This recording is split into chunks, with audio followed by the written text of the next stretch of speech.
After Order 66 was executed and the Jedi Order destroyed, Palpatine cemented his rise to becoming Emperor of the Galaxy with no real opposition.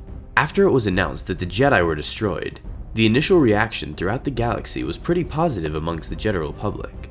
And this wasn't an accident, as Palpatine not only literally destroyed the Jedi, but he also destroyed their image. He painted them as aggressive and out-of-touch maniacs who caused the bloodiest war the galaxy had ever seen, the Clone Wars.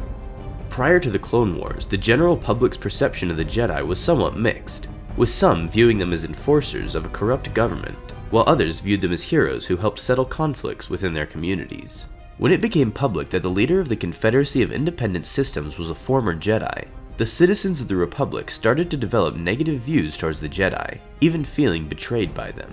Then the Clone Wars started, and that's when the public opinion of the Jedi started to shift from somewhat mixed to completely negative. Throughout the 3-year-long war, Palpatine made it essential to remind the public that the Jedi were the cause of the war through his speeches. This can even be seen in the background of some episodes of the Clone Wars.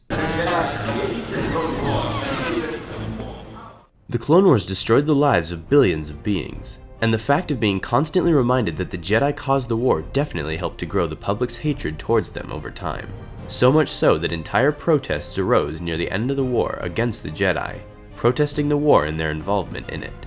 When it was announced that the Jedi tried to assassinate the Supreme Chancellor, that was the final nail in the coffin. Not only did Palpatine diminish the Jedi's integrity, but he also built himself up as a strong yet caring leader that only sought what was best for the galaxy. So when the people found out that their beloved leader was almost killed by the group that started the Clone Wars, any remaining sympathy for the Jedi vanished. These feelings weren't as one-sided in the Senate though, where senators who knew the Jedi personally were skeptical of Palpatine's claims, especially Bail Organa, who witnessed a Jedi Padawan being executed right in front of him. Those that publicly held these pro-Jedi feelings were later arrested and imprisoned, with some even executed.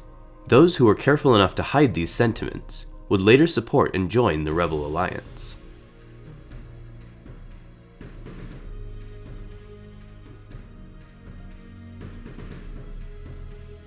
The clones themselves had mixed reactions to and after executing Order 66. In canon, the clones had inhibitor chips in them and were forced to comply with the order, although most of the clones were fine after killing their Jedi generals, believing that they did the right thing by eliminating traitors. This wasn't the case for all of them, as seen in Clone Trooper Gray, who after contemplating what he did, sacrificed himself by betraying his comrades and helping a Jedi Padawan Kanan escape from death. Some clones, like Captain Rex, even removed their inhibitor chips, later being ashamed and disgusted of what they'd done to the Jedi. In Legends, the clones didn't have an inhibitor chip that forced them to comply with Order 66. Instead, they were engineered to be dependent to a command structure, and were basically brainwashed to be loyal to the Republic.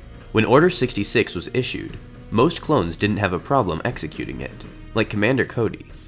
But in some instances, the clones were heartbroken when they received the order, like the ones who killed Jedi Master Alia Sakura, where they made sure they killed her as quickly as possible so she wouldn't feel any pain.